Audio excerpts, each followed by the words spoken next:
All right, it's a playoff edition of Wood and Sticks, brought to you by Talk North, the podcast network.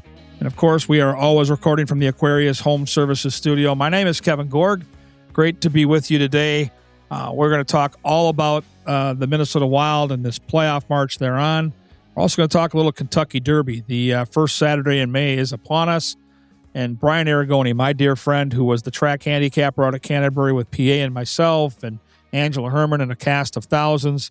Currently the track analyst at Horseshoe Indianapolis. Great horse racing mind, hockey player who grew up here in the Twin Cities, played for Bill Lechner at Hill Murray, was a terrific player for the Pioneers, played in the USHL, ended up playing, like me, Division III college hockey in the MIAC with the Hamline Pipers. Terrific hockey mind. We're gonna talk all about the Minnesota Wild, the season at hand, the playoff run, some individual players. Brian's got a keen eye. He's done some work on the Fan with Paul Allen for years. We've been able to talk about all kinds of different things, and so today, hockey and horses are going to take a bulk of the time up on our conversation. But let's first talk about what happened. And I'm recording this on a Wednesday, so it was last night in Dallas. I took the 6 a.m. flight home.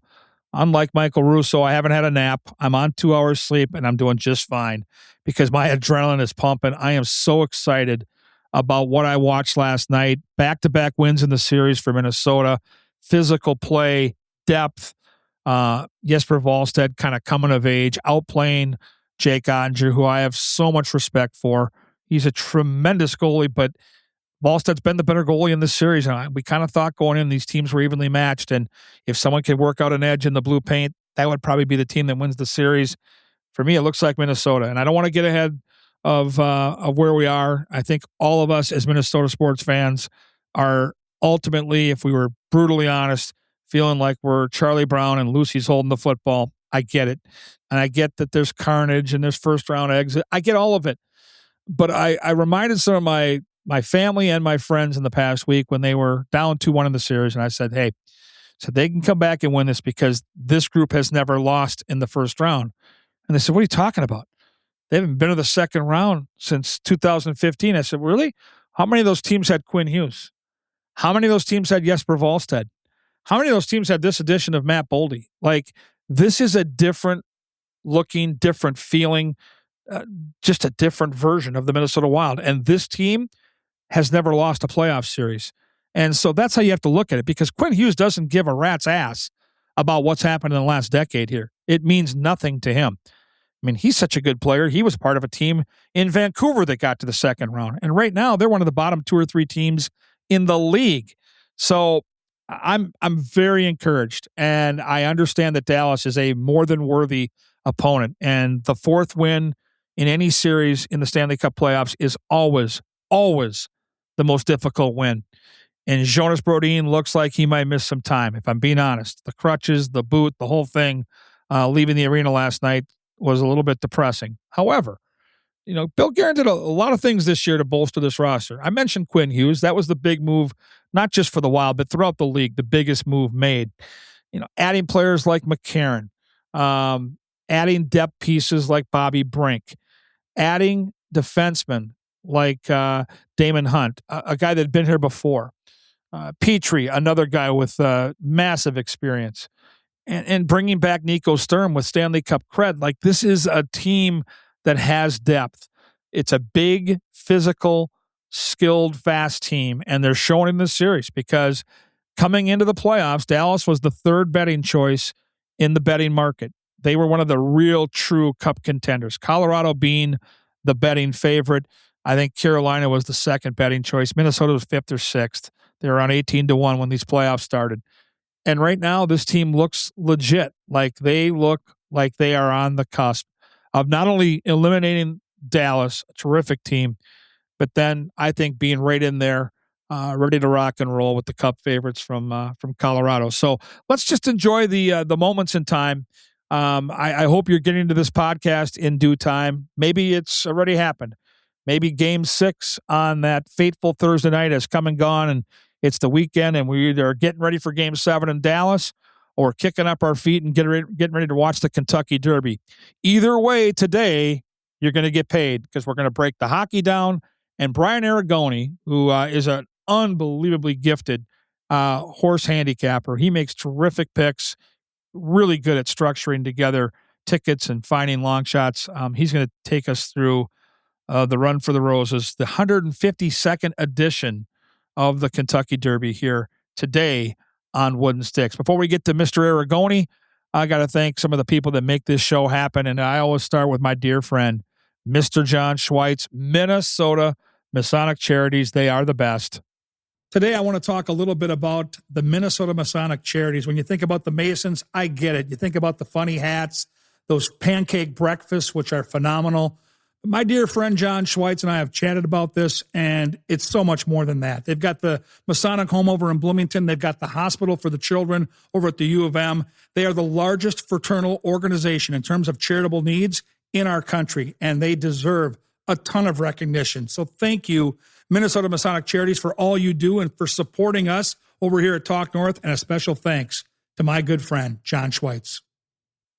Also want to thank the good folks at Onyx Fish and Onyx Maps. One of the most optimistic sports fans I know in my high school covenant is a guy named Greg Rudrud. In the darkest of days for the Minnesota Wild, this guy never, ever bats an eye, never gives up on his team. He's a never say die guy. And if I'm ever going to go hunt and fish, there's two things I'm going to bring with me. And I swear to you, these are the only two things I want. I want Onyx because of that app. You can't go wrong. And I want Greg Rudrud out there showing me everything I need to do to have success on the water or in the woods. If you like to hunt or fish, I highly recommend checking out onxmaps.com. Check it out for onxmaps.com/hunt or onxmaps.com/fish. Stop fishing the same lake because it's the only one you know. Onyx Fish lets you filter lakes by species, abundance, trophy, and keeper potential so you can make a smarter call on where to spend your Saturday before you ever hitch up the trailer. It's only $34.99 for the year, less than a spool of good braid. Download Onyx Fish on the App Store or go to onxmaps.com/fish and fish smarter this season. And finally, if I'm going to go hunting, I might as well go in style. How about our good friends at Lexus of Wayzata and Maplewood? Up next, Brian Arrigoni, track analyst, to talk hockey and horses.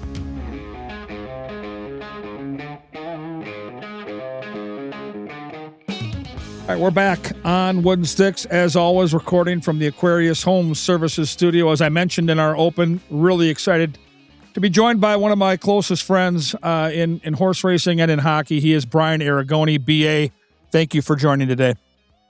What's going on, KG? It's our favorite week of the year. We finally made it. It's Derby week. Yeah, it's exciting, right? I mean, for guys like you and I, there are certain weeks on the calendar that really stand out. Breeders' Cup, certainly one of them. But for me, the Derby takes me back to when I first really started figuring out this crazy game of horse racing, and it brings the average sports fan into our favorite sport. Like, I'm walking around the rink this week and everybody's got who do you like in the Derby? Where are you going to watch the Derby? Like, it brings the casual sports fan to us, which is really neat. Yeah, no, I absolutely agree. And then to have it be even better, as if this week couldn't get any sweeter, but then the Wild with a lead for the first time since 2015 in a first round series. It's heavenly, at least for now. It is, and we're going to get deep into the Derby. And I'm going to, as I told you in the open, I've been around horse racing for professionally now 2-3 decades. I've never met anybody that's as good at handicapping as this guy, sincerely. So we're going to get into his good stuff later. We're also going to get into his background, both at Hill Murray and at Hamline. But I want to start with the Wild. You're a huge hockey fan. You follow the team on a regular basis. I love when you text me leading into a game or within an actual game. What are your thoughts on this year's team? Give me the overall view that you have, BA, and then we can dive deep into the series.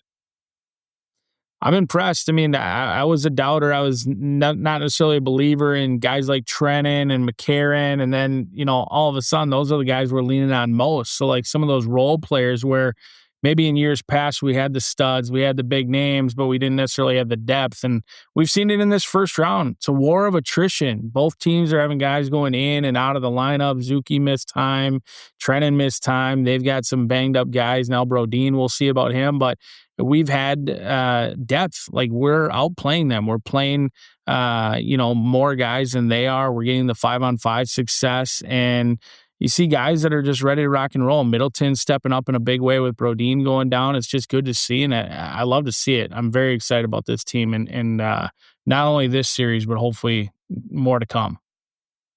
Well, back in the day, you fancied yourself a player that could create some offense on the ice. I'm an old goalie, so I have a different perspective than you do on the game, but I do really get excited when I watch Matt Boldy. Like, I think he's been the best player on this hockey team all year long. And no disrespect to Hughes or Kaprizov or Faber, who's just coming of age. But when you watch Matt Boldy with your background, it fascinates me what he can do in small spaces. What do you see?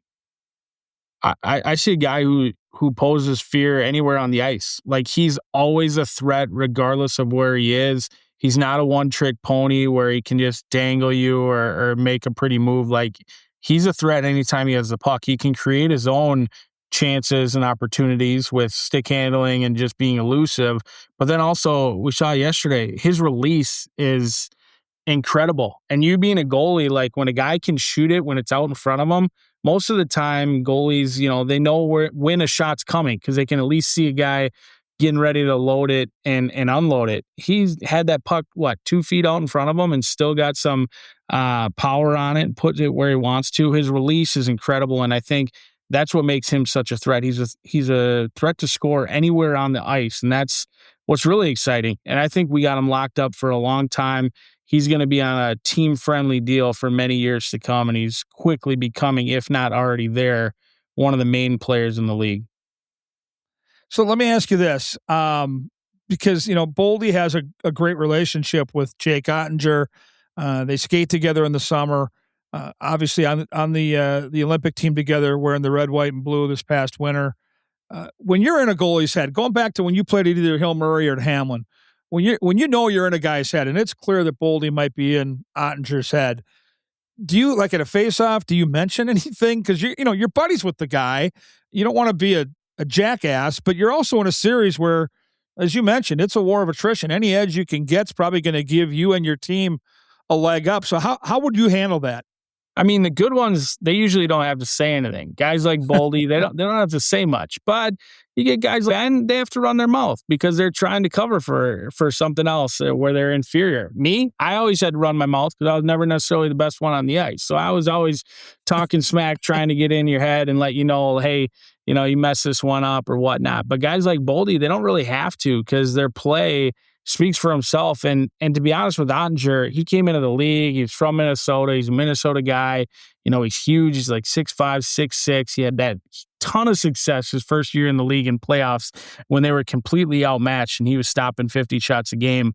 But when you get pulled in Game 7 in the manner he did and it ended up being him or the coach, I'm not sure he ever truly came back. Now, I know he's on Team USA. He had a great season. He's got a great team in front of him.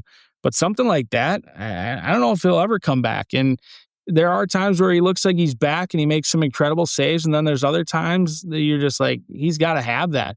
I mean, the Wild deserved to win yesterday. I thought Boldy's shot was a nice shot, but it's one he should have had. And then McCarron's, if you're on the ice for Dallas, that's one you look at him and you got to have that. I mean, McCarron just slid it right under his pads. I know it's a big guy coming full steam at you, but those are two he probably needed to have yesterday. I can't disagree. I talked to McCarron after the game, and he mentioned that he took a quick peek up and saw that Ottinger was going to go for the poke check. And as you know, any decent shooter of the puck, if you see the goalie extend that stick and make a play on a poke check, that 5-hole is going to be exposed. And McCarron's not this prolific goal scorer like Boldy is or Kaprizov is, but he was smart enough to read that play and knew if he kept it on the ice or close to it and went through the legs, he was going to get there. On the Boldy one, to me, watching him, and you're a guy that used to look for weaknesses in goalies, he looks like he's a little bit off his angle. And he got lost on that play that Foligno scored late in game 4 when that was a goofy bounce off the back dasher, but he was clearly off his angle there when he tried to retreat to the post. And I've noticed it within the series. He's giving up way too much space on that blocker side. And I think Boldy at that point, because his release is so quick, just saw that he was off his angle. And normally in the power play, I don't think he would look for that shot. He hasn't much this year. But as you know, when you like to shoot the puck, and Boldy certainly does, if you see a spot, take it. And yeah, those are two that he'd like to have back. And I don't think you ever have to apologize for having the better goal. And I think coming into this series, as people handicapped why the Dallas Stars were likely the small favorite, Jake Ottinger was a proven commodity. And Jesper Wallstedt had never played playoff hockey. He's proving that you don't need experience. You just need to be the right guy at the right time. And I don't know what your thoughts were leading in, but all of us that work over at the rink and cover the team were like, he forced the hand. They got to play him. But you never know if coaches are going to go with the veterans. So did that move surprise you? It really didn't. I mean, I think all along everybody was anticipating or expecting that it was going to be Gus, or planning on having it be Gus. But then when they kind of went with the limited roster and Gus gave up a bunch of goals, and then they came right back with the same roster and Wallstedt didn't, and they ended up winning the game. That was kind of the tell that I thought they might go with Wallstedt. Now, going back to like the young stud and the inexperience, that can play two ways, right? Like inexperience can punish you, but it can also be a great benefit where you don't even realize how big and how bright these lights are. That's the reality of it. I mean, you look who's having success right now. The Ducks are having success against the Oilers. Ton of young guys, never really been in playoffs. The Canadians, another young team, are running around going crazy. And then the Flyers, too, against Pittsburgh. Like sometimes being young, inexperienced, not even realizing what you're necessarily doing or what you're accomplishing can be great. And a guy like Wallstedt, he actually showed us glimmers of it throughout the regular season. Like he had a knack for those shootouts. And then there's not very many goalies in the league that become well known for their celebrations, for going down on one knee and doing his pose and things like that. Like the guy's got the mojo of a goal scorer, like a high-end goal scorer where the bright lights don't seem to scare him at all. And in those shootouts, plenty. I mean, he almost became an automatic win in those shootouts. And that's where the pressure, it's one-on-one. The whole stadium's looking at you. And he didn't back down then, and he's not backing down in these playoffs either. Yeah, I like the way you put it. He is a guy that certainly doesn't run from the spotlight. So let's go back as we kind of navigate the hockey portion of our conversation. Let's go back to when you were a little kid. What drew you to hockey? What was the tipping point? When did you fall in love with the game? I was like a dad created little machine. Dad pushed me into the hockey rinks, started at the ponds, walking both ways and things like that. And I just fell in love with it. I think for me, the adrenaline rush, the competitive nature, like wanting to go out there and compete. Some guys got it and some guys don't. And that's what drew my attention to hockey, is just being able to go out there and compete. Of course, the locker room as well with the boys, those relationships that people that played, they understand it and they live for it and they look to relive it many times, whether you're on the golf course or playing in men's softball or whatnot. Those are things that you continue to strive for throughout your life, well beyond your playing days. But ultimately for me, it was like the adrenaline, the need to compete, and then of course winning. I'm kind of old school. You're either a winner or you're a loser, and there's really no in between. We don't give participation trophies in the Arrigoni household. We should tell folks, you got 6 kids, right? I do. No participation trophies in the Arrigoni household. No, we don't have ties. We don't have ties. If it gets dark, we're going to finish this game. There's no ties here. Okay, so if I've never asked you this question. I know you played at Hill Murray, and we love talking about the Pios, but where would you have played if you didn't go to Hill Murray?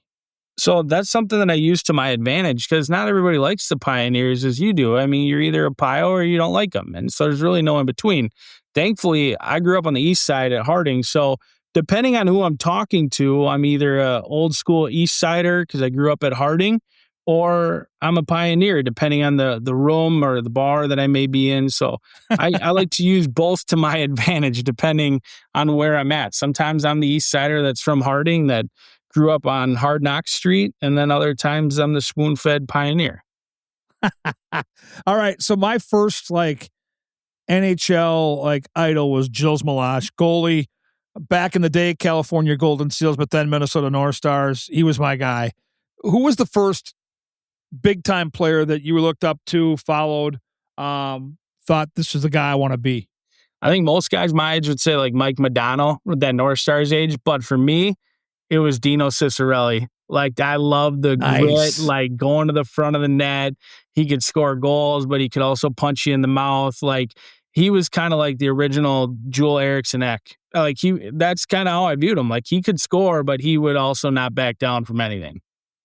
Yeah, he was a junkyard dog. You know, people looked at his body size and he was smaller and they figured, well, there's no way he can play that game. But to your point, he was unafraid. Like, that guy would just go to the front of the net and he knew if you went there, pucks were going to land there, and he had great hands and he could navigate tight spaces while in check, and he would score tons of goals. I'll never forget the first Stanley Cup run we got here in the Twin Cities. So that was 1981. Dino was a rookie, and all the gas stations back then, Sinclair was a really popular gas station in town, and if you went and filled your tank up with gas, they gave you this blow-up Dino dinosaur doll, and that kind of became the thing that you either brought to the rink or had in your bedroom as a kid. It was called a Dino doll. And it wasn't meant to be a North Star tie-in, but because, you know, he was a local legend, the two kind of they tied together. Where it backfired, Arrigoni, is Chicago Stadium. The big rival for the North Stars in the early 80s was the Chicago Blackhawks. And they would take those Dino dolls and they'd have a noose and they'd be up in all the like second, third, and fourth decks hanging those Dino dolls over. That was really sad to see. It made me, as a young kid, I was very depressed that they were hanging the Dino dolls. Yeah, no, that's a tough sight to see. Now, I got to ask, after the North Stars left, I feel like everybody's got an opinion, and my dad and I were deeply divided in our household. Did you cheer for the Red Wings or the Colorado Avalanche back in like 95, 96 when they had those absolute wars in the playoffs? Yeah, we were without a team. And so you're right. You had to pick a side because those two teams were the Yankees and the Red Sox. They had all the right players. And because I grew up loving the Quebec Nordiques, in fact, when I played high school hockey, on the back of my helmet, I had a Quebec Nordiques sticker. So other than the North Stars, they were my second favorite team. So I had to cheer for the Avalanche. And I was pro-Avalanche. I was anti-Red Wing. They had the Russians. For me, it was the Avs. How about you? You like Patrick Waugh. You like that style, Bork, and all those guys. See, that's 100%. like my dad. Joe you're Sakic. Like my dad. No. I was a Sergei Fedorov guy. And, it's because of Anna Kournikova. Well, that didn't hurt, but the white skates when I was young and dumb, that was alluring too. I had a Sergei Fedorov poster in my room. Not many can say that as a Minnesota kid. Yeah, way back when. No kidding? Yep, Sergei Fedorov. I think it still might have it somewhere. It's a classic. Well, the fact that we're doing a Derby preview and we're talking hockey and I didn't know this Fedorov love, and we'll get to the Derby fans, don't panic, but the Puma is the 9. And obviously, the inside horse is the morning line favorite, Renegade. There's your exacta. There's your cold exacta if you want to try to go back to your childhood affections for the Russian. And if for young kids out there, you can Google up Anna Kournikova and you'll know what us old folks are talking about. Lovely lady, great tennis. Well, not a great tennis player, lovely lady. So let's. You were a Red Wings guy, and let's be honest, those games were epic. Like they were so good that there's a 30 for 30 now on ESPN kind of going through that rivalry and some of the nastiness that took place. And back then, Gary Thorne on lead vocals, like, don't you look at like ESPN in the mid 90s as just a different level? Absolutely. I mean, ESPN, I've got a lot in common with Darren McCarty and his decisions and things like that. So yeah, ESPN back in the 90s, it was a classic. Those games, every time, it was an absolute war. You had goalie fights in the playoffs. Like that kind of stuff just does not happen. Oh, so juicy, so good. All right, so let me ask you this. I've asked a lot of Wild fans this, and I know you're hardcore now.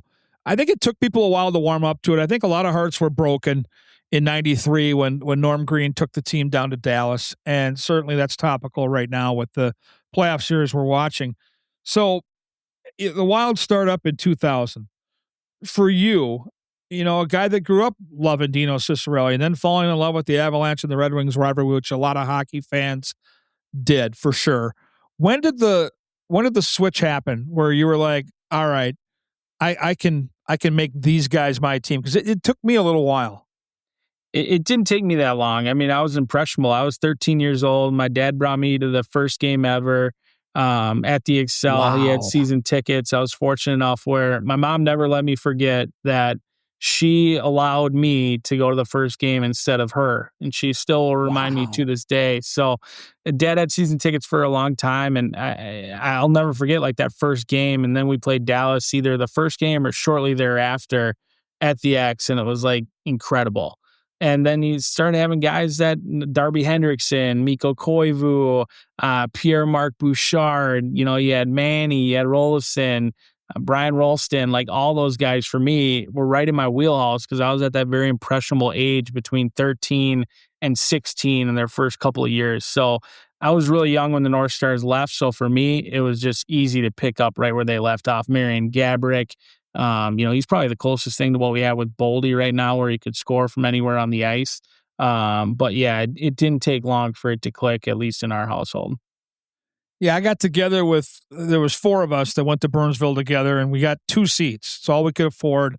And so we'd split the season tickets, and I'll never forget, we went out to dinner and did this. We were playing like a card game, right, to see who would get to pick first in the draft, and everybody wanted to go to that first game. So your mom is spot on.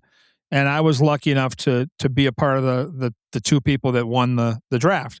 So I got to go to opening night, and we had gone there to pick our seats out. We had, been to the building, but then to be back for that first time, Darby Hendrickson scores that goal. It was a magical night for sure. So that started it for me. When Dallas came to town later that season and they blitzed them 6-0, I'll never forget, Brian, Neil Broughton, legendary player from Roseville, Minnesota, Golden Gopher, Miracle on Ice, all that good stuff. Won a cup with the Dallas Stars, and he gets up on that stage where they do Let's Play Hockey, and he's got a Dallas Stars jersey on, and I'm sitting there in the building. I'm like, what in the hell is this? Then he ripped that thing off, and he's got the Wild jersey underneath, and the place just goes crazy. That was a moment for me. I don't know whether you saw that game or not, but that was pretty special. We were there too. You had like the Homer hankies for a regular season playoff game with the white hankies, and then just their ass 6-0. 6 rip. It was one of the best. I mean, and you've been to a lot of playoff games. You've been in a lot of atmospheres. For me, at least at that age, it was one of the craziest experiences that I've had. And I think for a lot of fans, and I'll put myself in this category because I was kind of tiptoeing into the water, and I was still, at that time I was still coaching college hockey. So, I was kind of divided on how many games I could get to, how much I could dive into. But in 2003, when Burnett scored that goal in Game 7 in Denver to beat that Avalanche team with all those legendary players, Patrick Waugh at the top of that list, that was the moment for me. And I think for a lot of Minnesota hockey fans, from that point on, they have been a fan. And I just think there's been some great moments. There's been some unbelievable players. But I really was excited to have you on today because now I feel like this team has like a 4 or 5 year window, a real legitimate, we can win a cup window. And I haven't really been able to say that in the last 20 years as I've migrated to the broadcast side of things. But BA, as a fan, when you sit down to watch this team, I got to tell you, whether, you've been all in all your life, or maybe you're just coming to this party late, you got players that you can identify with and you can watch every night that are legitimate superstars. And I can't point to one. I count at least 4 or 5 right now, and that's the type of team that wins a cup, right? No, I agree. And it kind of gives me chills to talk about, and I don't say that lightly. It's not, I'm not trying to blow it up more than it is, but like I actually felt our window was closing, and it was quickly closing because it was the same thing, rinse and repeat. Guys like Foligno, Hartman, Brodin, and Spurgeon hadn't been able to get us over the hump. We were dealing with the contract situations of Suter and Parise, and then, Kaprizov was great, but how in the world are we ever going to sign a complimentary center? And suddenly, like, Boldy steps in and just continues to get better. And then Faber, absolutely out of nowhere, who suddenly, you could say tick for tat right there. He plays in more roles right now than Quinn Hughes does because he plays on the penalty kill and things like that. And now all of a sudden we're seeing him learn and grow from a guy like Quinn to being an offensive juggernaut as well. And then, Spurgeon and Brodeen, who were maybe, at the end of being 1 and 2 and top two, they fit beautifully as like a second pair, and then all of a sudden now there's excitement because of just a couple of small changes that made huge differences. We've got more depth than we ever have. Zuccarello and Kirill, those two get along well. And I truly believe that our window is starting to close just because of those main players that we had kind of seen for so long, Hartman, Brodeen, Spurgeon, Foligno, that weren't able to get over the hump. You had some fresh, younger faces like Quinn, Boldy, and Faber, and then you had those pieces like Trennan and McCarron, and suddenly it's I don't see another roster that's necessarily as deep as ours, especially with Wally on the back end playing the way he is. Yeah, I think the depth is making a difference in this series. Just watching at ice level in Game 5 in Dallas, I watched specifically in the third period, the physical play of Minnesota, the fact that they had 4 lines that Hines could trust. It just felt to me like Dallas was a little top heavy, and those guys are just starting to just a little bit wear down. Now, Dallas is talented. They're proven. They've been to the Western Conference Finals in back-to-back years. This team is not going to go away quietly. I get all that. I just look at this pragmatically and say, with the depth that Minnesota has, with the edge that now they're getting in goal with this kid, I think they're going to be a tough beat here. And I do think if the Brodeen thing isn't crazy serious, and even if he misses a week or two, and they can get him back within that series, if they survive Dallas against Colorado and they can use him against Nathan McKinnon. The Wild have, if you looked at the last 3 or 4 years covering this team, following this team, whatever you're doing, they've actually played Colorado better than they've played Dallas. Dallas has really had their number until this year. I don't think they had beaten them. So, yeah, it's a daunting task if they get there, and that's why it's so exciting that we have a game in town here to see if this team can advance, because there aren't a lot of teams that can beat Colorado, BA. But with the goalie playing the way he's playing, with the blue line playing with that depth, I think Minnesota has a shot. I really do. And now, yeah, Brodeen would be a massive loss. Don't get me wrong. I'm not trying to say he's not. But it wasn't that long ago that Spurgeon paired up nicely with Middleton. So, Middleton sliding into that role is actually perfect. Now, in my opinion, there's a significant drop-off between Middleton and Bogo. That's a big drop-off. I think Damon Hunt's going to fit nicely if we do get the opportunity to play Colorado, because he can skate, he can position well, he'll slide in nicely. The difference between Bogo and Middleton, I do think is significant, but with Middleton sliding into that top 2 pairing, I don't really have too many issues with that. Yeah, he's no Brodeen by any means, but he's still very valuable. He kills penalties. He's been very good in the time on ice that he's seen, and I've got no real issues with that. I actually think we match up very well with Colorado. Now, I'm not looking too far ahead, but, everyone's talking about, 9 days off.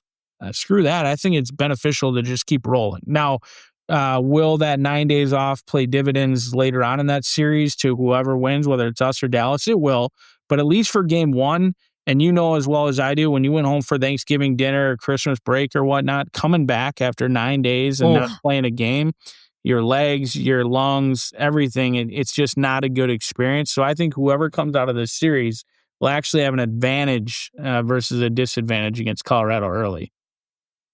All right, we're a couple minutes away from our Kentucky Derby preview, but let's go back real briefly to your days at Hill Murray. Give me your favorite high school hockey memory, game, situation. Maybe it was a big goal you scored. Start with who you played for, who your coach was, so our listeners get a little idea for the era, and then take us through that game, that big play, that memory that you still have. I played for Hill Murray back 2002 through 2006. So I was on varsity starting as a sophomore. My claim to fame is I got suspended for the first ever televised TV hockey game with Anthony LaPanta on the airwaves of Fox Sports North. It was Hill Murray versus White Bear. We'd played Johnson the game before, and I got in a fight against my old friends. So I got kicked out. So I didn't get to play, actually. So that was pretty fun. But probably my favorite memory was going to the state tournament. I mean, I know it's so cliche for a Minnesota kid to play in the state tournament, but it's truly incredible. You grow up going to those games. I started at the Civic Center, running around there with the freedom that you're given, getting off school and things like that. But probably the best memory, because we lost, unfortunately, to Grand Rapids, who then got their ass kicked to Cretan 7-0 in the championship. and we ended up losing more games in the state tournament than we had the whole season. My favorite memory would probably be that state tournament at the old Coliseum down on the state fairgrounds. We were up 3-0 against our arch rival, White Bear. Thought we had it in the bag. They came back and made it 3-3 with a 5-on-3 power play heading into the third. I was at that game. And we killed it off and scored in double overtime to go to the state tournament. It was incredible, though. I'm going to tell you right now, those section final games with Hillmurray and White Bear Lake in that state fairgrounds building are some of the greatest memories I have as a hockey fan.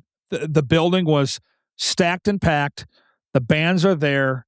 And for my money, if you can't get up to Warroad and see them play Roseau, this is the best rivalry in high school hockey. And when all those chips are on the table, and then you mentioned it, 3-0 lead, you guys are starting to think about which hotel the coach is going to put it up at. We're gonna do this, we're gonna do that, and all of a sudden it's a tie game, and you're shorthanded like that, and everything you've built for your entire season, your whole life, you've waited for this. It can be taken away, and then to find a way to win the game. How was the hog pile? It was great. It was something I'll never forget is being on that ice, and there's times you look up, you couldn't even see the stairs. Like the fire marshal must have been on vacation because you couldn't have seen the steps that day. It was just a sea of people. And it was incredible. Being up 3-0, they called a timeout up 3-0. They had David Grun. They had so many names that went on to play.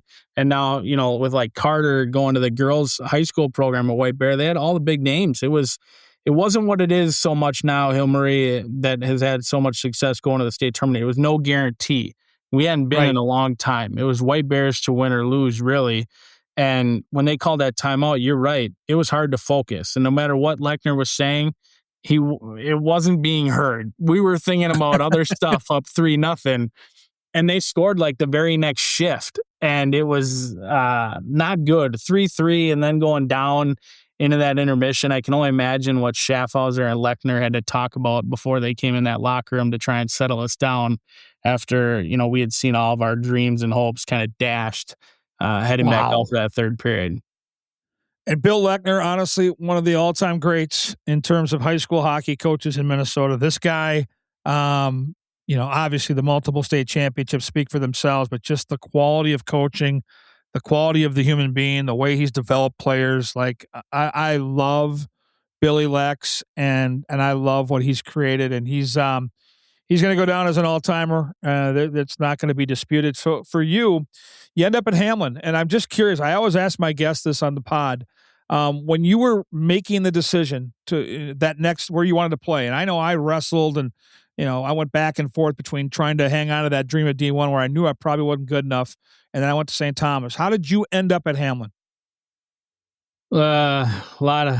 Hamline was great for me. I enjoyed all my time at Hamline, and I loved Hamline and the person it was, but it was a disappointing end for me because being in high school, you have everybody dreams of playing D1 hockey. And for some, it's playing NHL hockey or whatnot. For me, it was really never NHL. It was mostly, I knew I was kind of always small. I wanted to play D1. I had some opportunities, with injuries and scholarship offers to others that I declined just out of pure arrogance of an 18-year-old and not listening to my peers.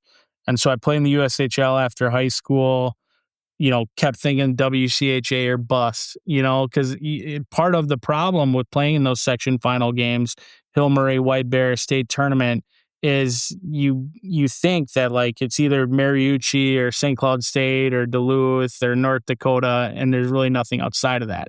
So I started thinking like it was just one of those, and that was where I was going, and it never came. The jump from high school to USHL is probably the toughest jump, in my opinion, of any league, going from playing against high schoolers where there's significant gaps to everybody's freaking good, and you play 80 games instead of 25 games.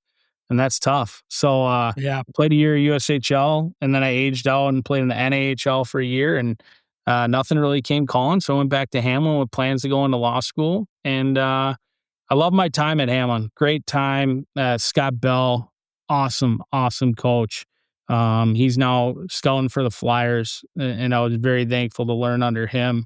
But Yeah, playing at Drake Arena is certainly no Mariucci or St. Cloud State. And then Well, and it's I'll tell funny. you, when we were Yeah. at the Coliseum for Hamline, it didn't feel like those section final games. I know it's probably a surprise to you, but Hamline didn't pack the Coliseum in the same way Hillary White Bear did. I had the same experience. When I played at St. Thomas, we played in the Coliseum, shared the rink with Hamlin, and, it was friends and family. And we played because we loved the game. We had a lot of great buddies in the team. I'll never regret going to St. Thomas because for me, I played a year of junior hockey in the USHL just like you. Loved my time in Des Moines, developed my skills after playing for a really good high school team where I didn't see a lot of shots. I got peppered in Des Moines. We were a terrible team. And Ohio State wanted me to go back for another year. And even with doing a second year of junior hockey, I likely would have been a second or third string guy. And I'm like, you know what?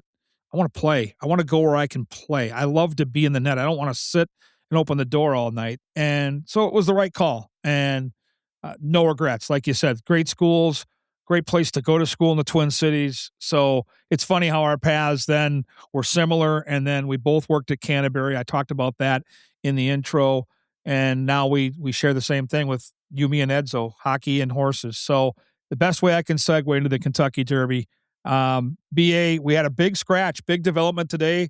And a lot of the people listening probably aren't hardcore horse people, but you have 35,000 horses foaled every year. And when they're 3, that's the only time they're eligible to run in this race. And the best 20 in North America end up here, some coming from Japan even, for a chance to run into the history books. And so it's sad to see, but number 13, Silent Tactic for Mark Casse, who's a terrific trainer. Horse comes in off a nice race at Oaklawn Park, dominating in the Arkansas Derby, or actually running second to Renegade.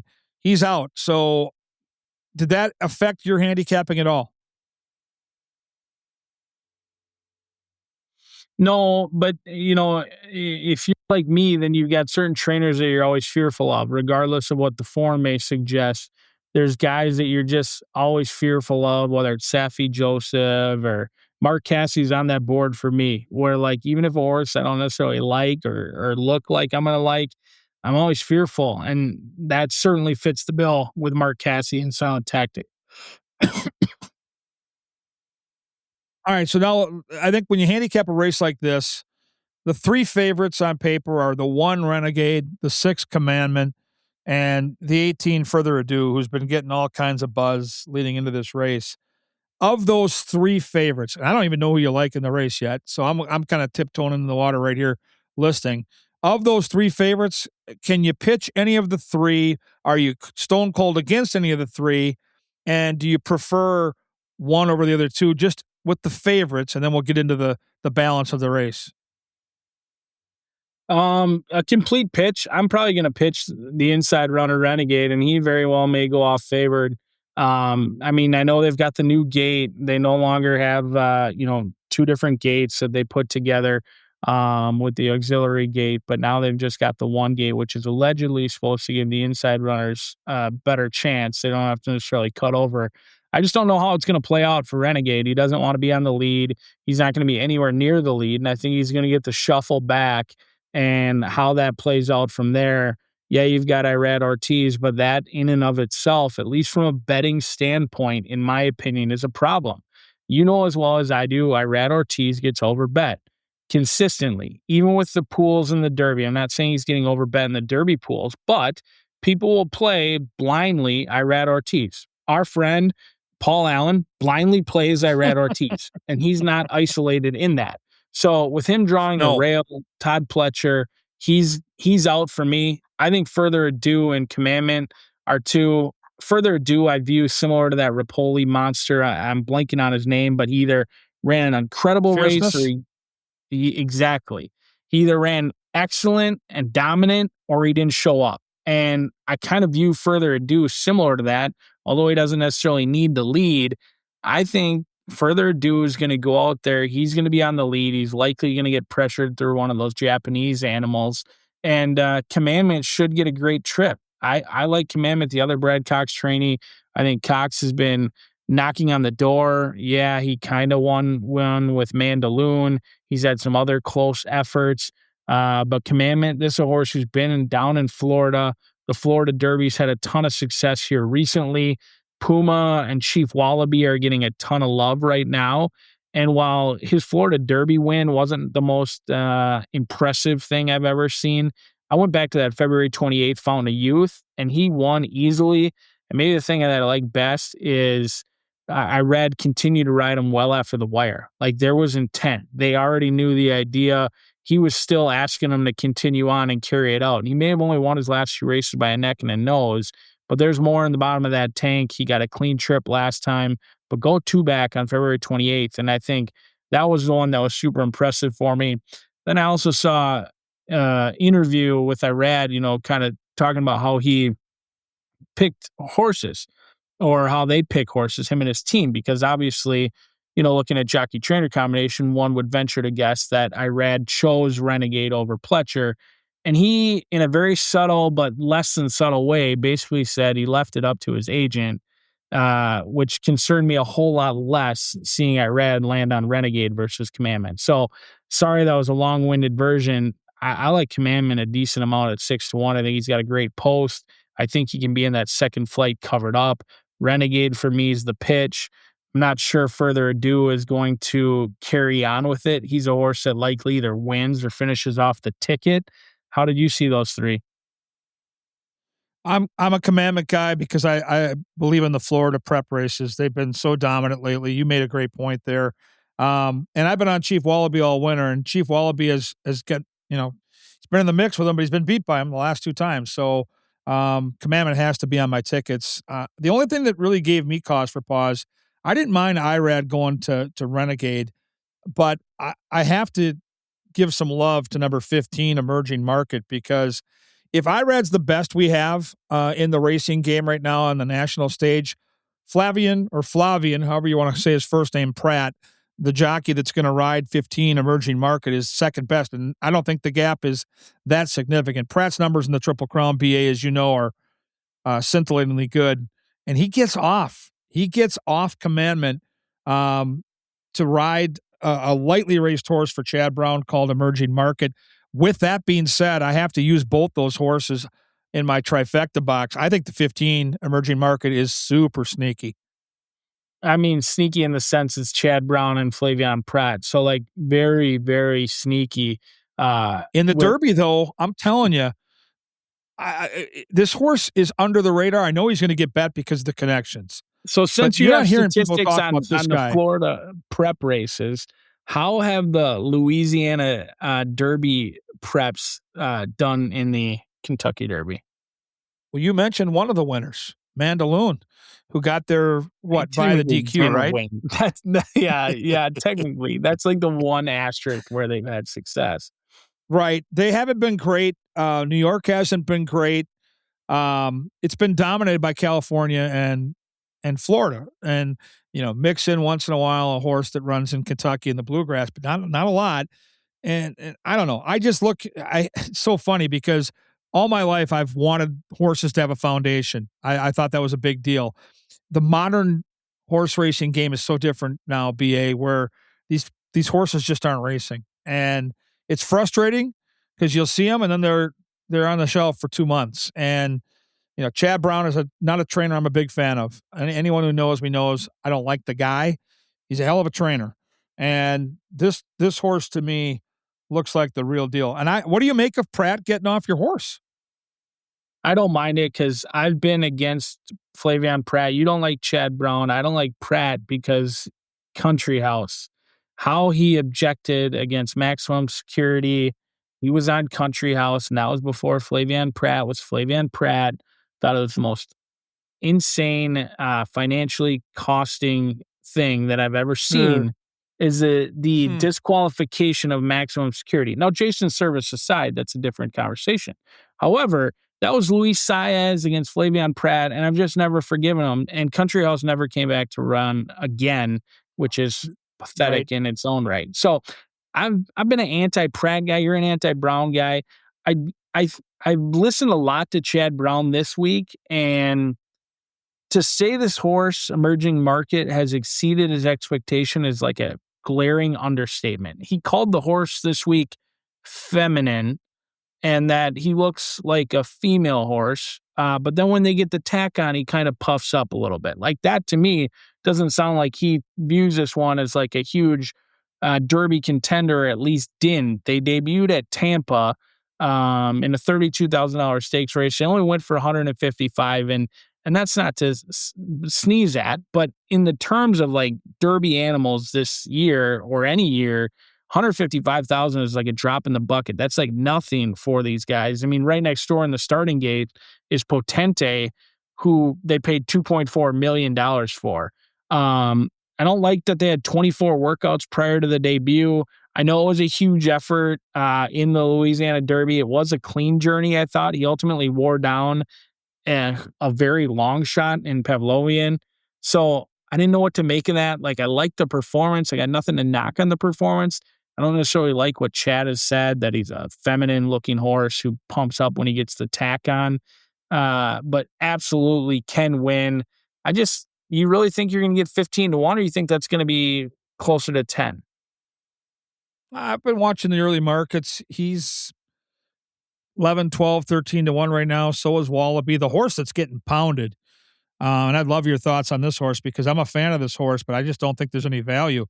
They're betting the Puma. He was, with the $250,000 bet yesterday into the Derby pools on the win side, he was 6 to 1. He was second choice behind Renegade. And I think the Puma's a really nice horse, but the fact that Commandment is 7 to 1 and the Puma is 6 to 1 is asinine. I get it.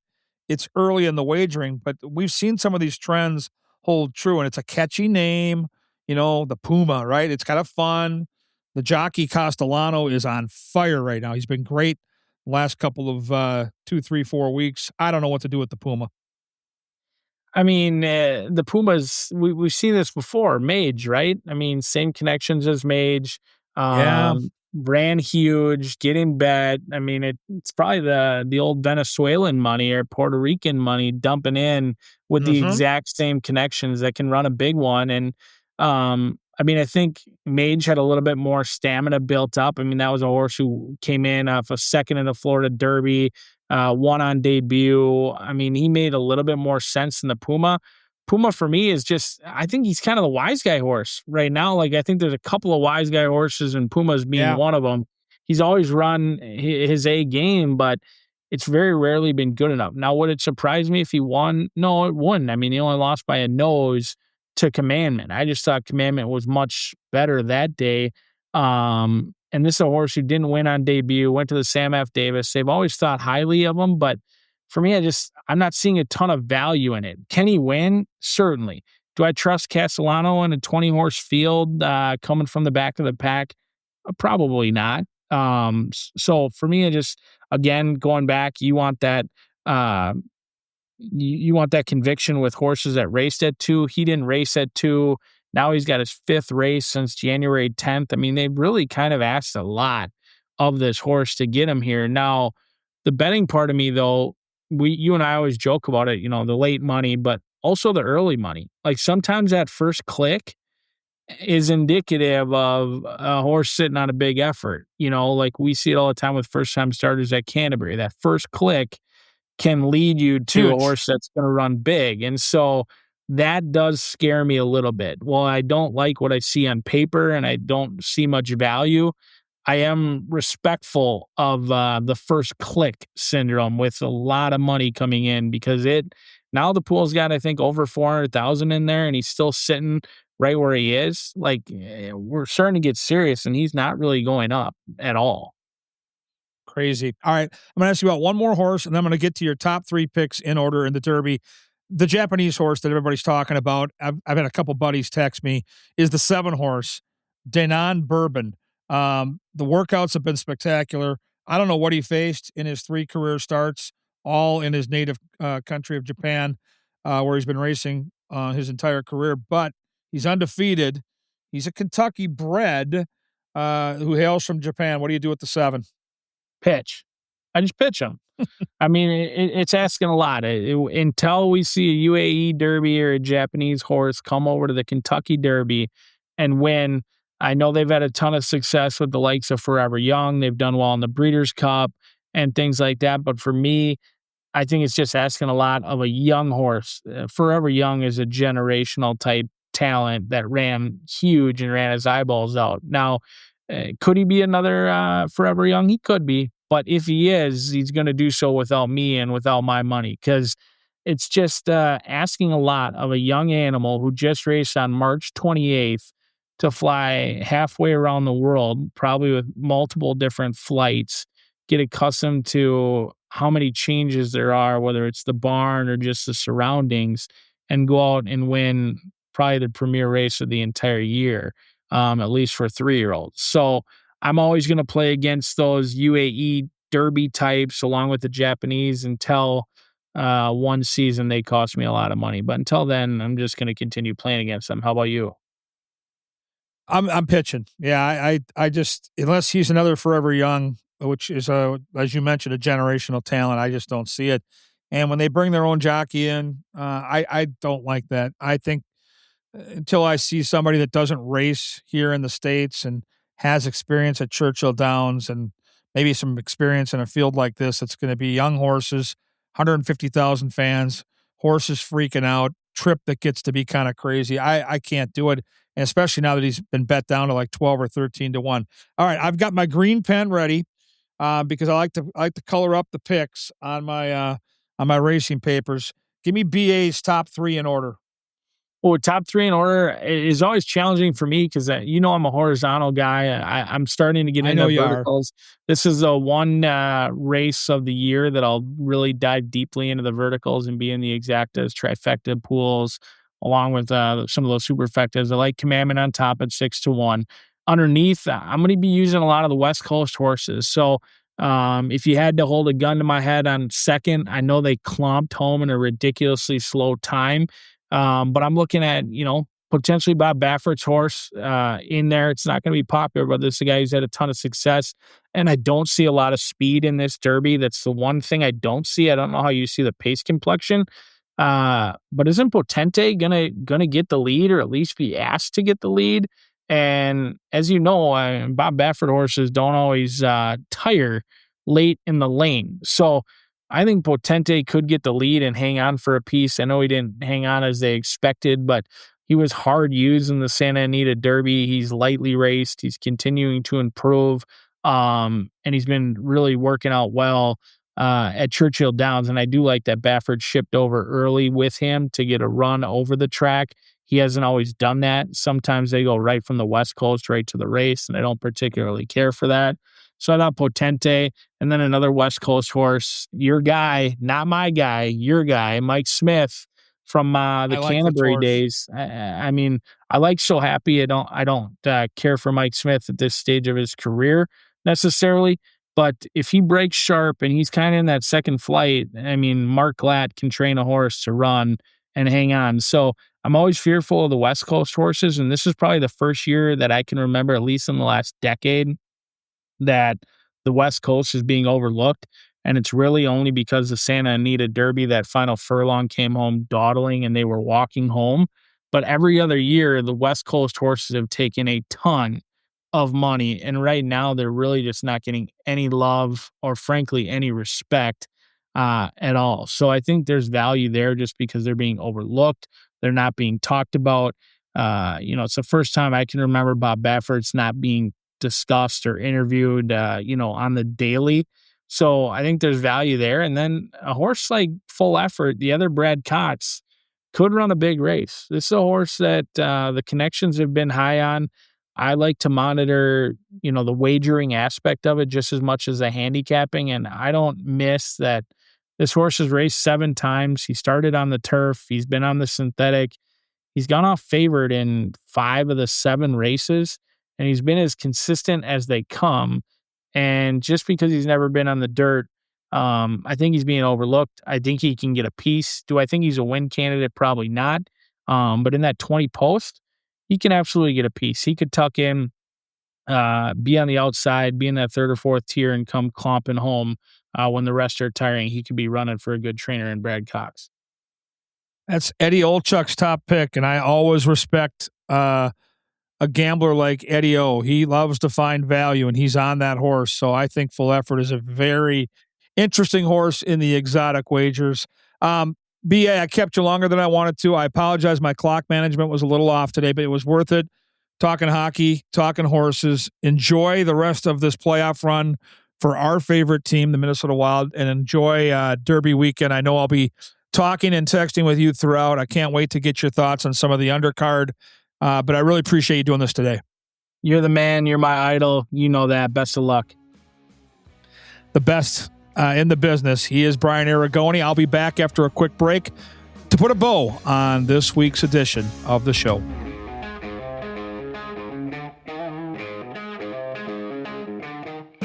Well, as you can tell, we went a little longer today. I apologize. I like to keep the conversations to 40 minutes, but it was just too good. And when two good buddies get together and start talking hockey, start handicapping the horses, sometimes the clock gets away from you. So I do apologize for that. I really enjoyed it, though. Brian's a dear friend and just a talented dude. As you could clearly tell today, he's got the passion for both hockey and horse racing and incredible knowledge. And he was a hell of a hockey player back in the day, too. So a lot of mutual friends. I should have brought up Jordan Greenway. I've been thinking about BA, as we call Brian, because he and I are both pretty good buddies with Jordan Greenway. And when his time was in Minnesota with the Wild, whether it was golf outings, track outings, or conversations in between about different sporting events, the Big Rig and BA were really good buddies. So fun to see Buffalo having some success. In my wildest dreams, yeah, I'm here for it if it happens. Buffalo, the Sabres, the Wild in the Stanley Cup. I mean, it would be nirvana. These two sports markets that have just been tortured for decades to have their chance on that big stage. Jason Zucker, the Big Rig coming back. They get the goaltender from Bud at Lake of the Woods, the Lion Kid. So yeah, it'd be pretty neat. But right now we're just worried about the Dallas Stars getting through round one, having a chance to take on the Avalanche. I hope you enjoyed the show today. I hope you'll send some suggestions at Gorgomatic21. And if you want some great horse racing picks, I'm going to have my picks, of course, at Gorgomatic21. The placards will be out both Friday and Saturday for the Oaks and the Derby. And I'll also tag Brian Arrigoni. When you see that name and you see his Twitter handle, you want some horse racing steam, I'm telling you right now, this guy is the goods. Follow Brian Arrigoni, and you will not regret it. Thanks for listening. I'm back with more great playoff hockey conversation as the Wild look to make their move in the Stanley Cup playoffs. We'll do it next week right here on Wooden Sticks.